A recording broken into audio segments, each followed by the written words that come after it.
So today we're going to take a look at the New Balance 1080 V10 and I'll tell you guys what I think about it.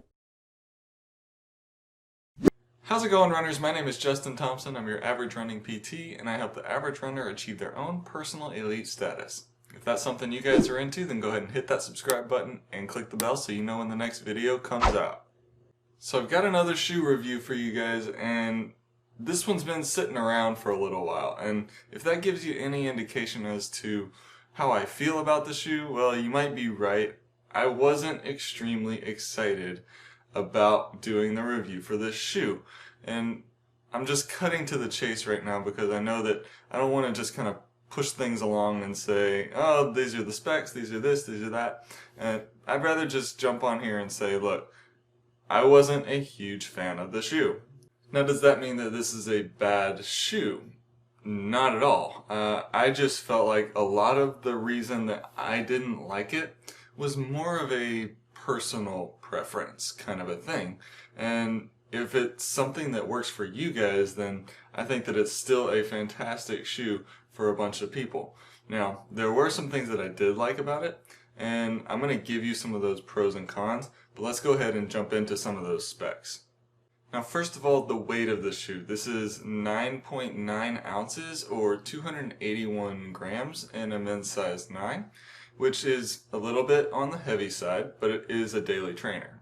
It has an 8mm drop from heel to toe, so that's something that I do want to talk about in terms of like what my preferences are for a heel to toe drop. It has a blown rubber outsole, so that's something that we need to kind of discuss because the outsole was a point of contention for me. It has a booty construction so that it kind of wraps around your foot, and that was actually quite nice. But the synthetic upper is also here as well, which had some pretty strategic stretchiness to it, which I found kind of helpful as well. But we'll talk about whether I think that the upper was, as good as it could be here in just a few minutes. And then it also has a fresh foam midsole right in here, and it's got these little laser engravings on it. If you can see that, I'm not sure if you can see the little holes in there. That's supposedly to help with the rebound and the weight of the shoe itself. Yeah, that seems like minimal weight reduction to me. Now, the design and the look and the feel of this shoe was actually kind of cool, I thought. I like some of the veininess of it. And I was a pretty big fan of the gray colorway that they sent me. It was actually something that I prefer. I'm not a real flashy guy, so I don't like a bunch of bright colors or anything like that on my shoes. So the colors and the design of it were actually right on point for me.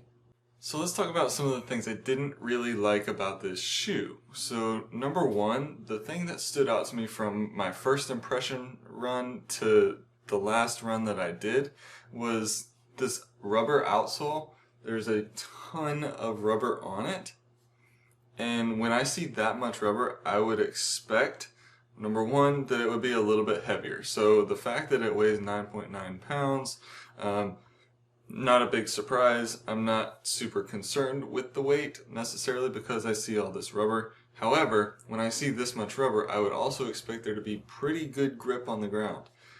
The problem was, and I said it in my first impression video, and it really didn't help or it really didn't improve over the course of 50 miles, this was a slippery outsole. And I had mentioned that I run in Florida and it's typically pretty humid here.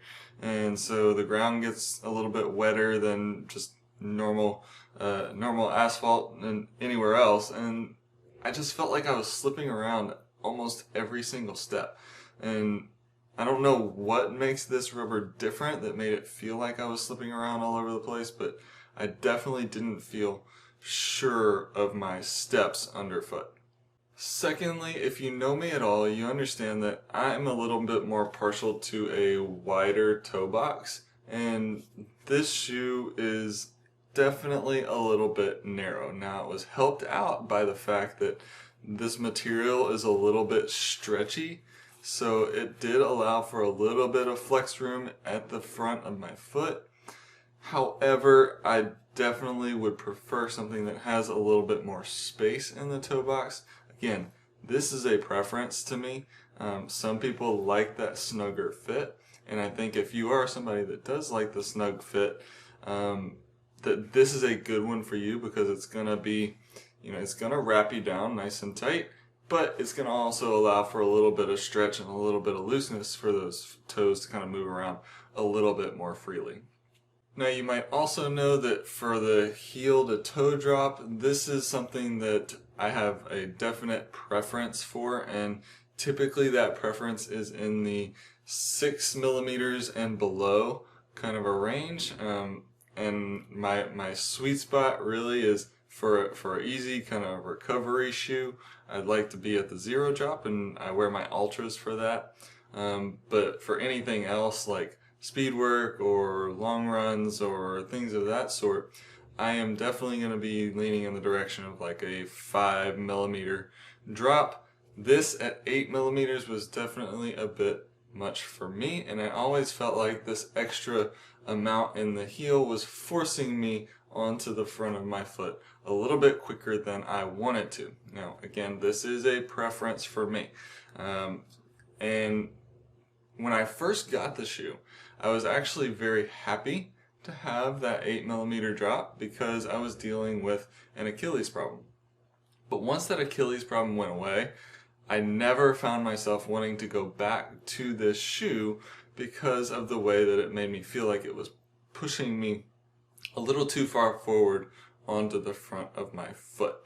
So again, it's more of a preference, but I know that I've seen a lot of people that have had really good results with using this shoe to help overcome or to help work through some Achilles issues. So it was actually very welcome during those first few runs, because I was dealing with that type of an issue. So then what do I actually plan on using this shoe for going forward? And basically, when it comes to running, nothing. Again, it's a preference thing, but I know that whenever I hit 50 miles in this shoe, I basically put it on the shelf and didn't really grab it again for another run. And this is something that, I just didn't like the way it felt. I didn't like what it was doing to some of my running mechanics, and I don't love the fact that it's not like super flexible. And I'm a kind of guy that likes to allow my foot to do what it does and not put a lot of restriction on it by limiting the amount of motion that it can do, flexing and rotating and being able to spread out through the toes. So what do I plan on using it for if not running? Well, I might just use it as a cool little casual shoe from time to time. I've definitely worn it to work a couple of times just as my normal workday shoe. But at the same time, I still like my foot to move around pretty freely when I'm doing those things. So I might end up just donating this shoe. We'll see. I'm not real sure. I'll hold on to it for a bit just to see if there's anything else that I want to do with it. But I just don't think this shoe is for me. So that's it for the New Balance 1080 V10. Again, something that just wasn't a shoe that I preferred. And does that mean that it's not something that you should get? No, and that's why I gave my opinions on what it was good for, in my opinion. Again, if you are dealing with any sort of Achilles issue, this kind of takes some stress off of the Achilles, and it also lifts you a little bit in the heel. So there's definitely some things there that it can help you with. And it's a fairly stylish shoe, so if you're interested in the way shoes look, if you like this kind of a look. Now, I know there are some people that don't like the way this shoe looks, so if it's something that you like, then maybe it's something you can use as just a cool looking casual shoe. So that's all I got for today, guys. Head on out there, seek your elite. God bless, and I'll see you next time.